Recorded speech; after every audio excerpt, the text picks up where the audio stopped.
Hi guys, welcome back to the channel. I hope you all are good. I hope your weekend was good. And your Monday has been blessed. So today we're looking at the charts. I'm just doing a recap on some trades that I had set up and looked at how they are playing out currently and what setups we still do see. So please feel free to like, subscribe, and don't forget to comment if you find this informative.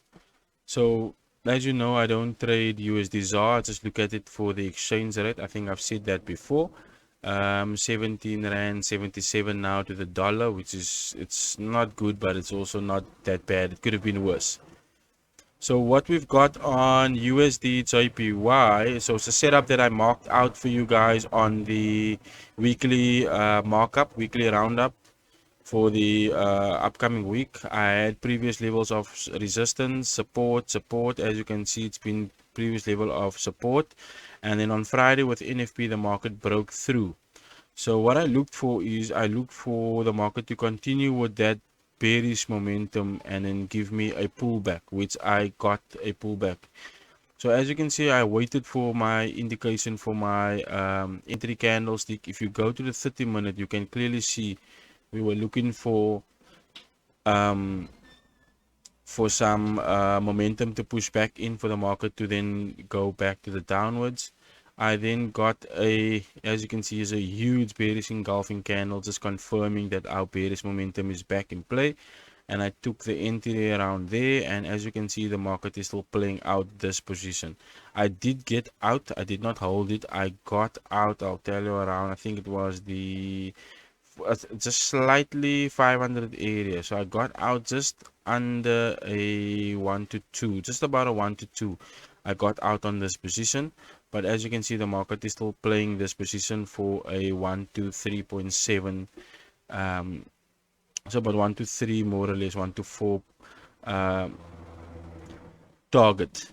So that is on USD JPY, nothing major. So the way I trade is I do the analysis on the 4-hour. As you can see, there's my levels for resistance right across. And what I'm looking for is for the market to ultimately come back down to this level of 145,000, the psychological area around here. But I'm not looking for the big move, because that move will give me a 1 to 7. I'm not looking for a 1 to 7. A 1 to 3 is good enough for me. And we'll take it from there, and then obviously play out the next levels that comes up. So that's on USD JPY. On USD CHF, so I think I previously on my weekly recap for the weekend, what I looked at is that I looked for the market to actually pull back higher, which it didn't. As you can see, I had an alert set there, and then I had my position, my sell position tool, just to show me what I would look for. But the market never got that far. My alert never got triggered. So this is one that I missed. On CAD JPY, it's a position that I'm still currently in.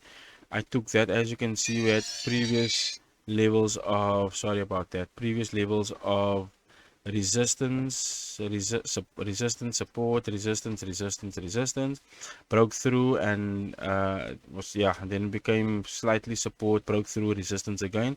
So the market played around then and gave me my reversal candlesticks just to show me that the market is going back down, and it's playing out that way. It's playing out, as you can see there. We took our entry around there, and we've got like a 25 pip stop loss, which is not that bad, and we're looking for at least a 1 to 4.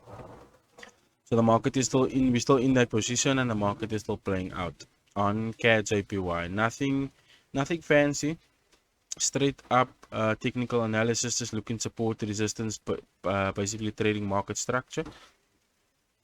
Then we've got CAD JPY, which is a trade we wanted to get in, but we didn't get that pullback that I was hoping for. So I marked up, the market broke through here, as you can see.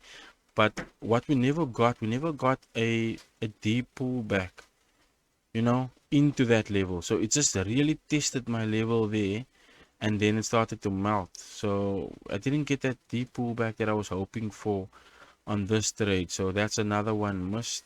Or JPY, I was hoping for it to also come back to this level here, but it never came back. It just retested the 50 EMA, and that's basically it, and it's now holding the 8 as well.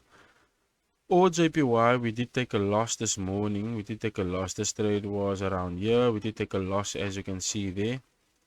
That was the one loss that we took. We got knocked out.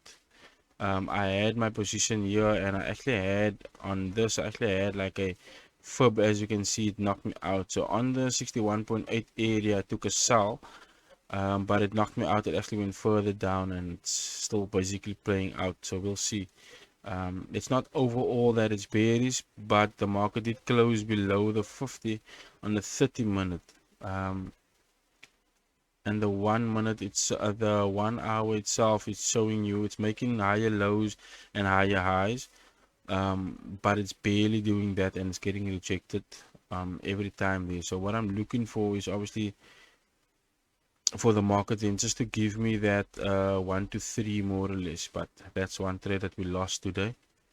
On this one, what I'm looking for, with the dollar basically being so indecisive as to which way it wants to go based on the NFP, I got a trend line on the 4-hour chart, and I actually am looking for bearish momentum to kick in unless we do get a pullback with a good good structure forming for support, and then we'll look for something like that. But otherwise, I'm just going to look for and wait and see until what the market gives me on that one. GBP, JPY, the same thing. We've got the 4-hour now. It's giving us on the 1 hour clear bearish signal over here. But like I said, I'm still waiting to see if I can get a higher pullback to around the 50 area, which is something that I would look for, seeing that it closed here. You see, the thing is, it didn't break this low yet, so I'm not too bearish on this pair. I'm just looking at possible scenarios. So as you can see, 61.8 is around the 50, will then mark up nicely, and then we can get that pushback down to 0 from there.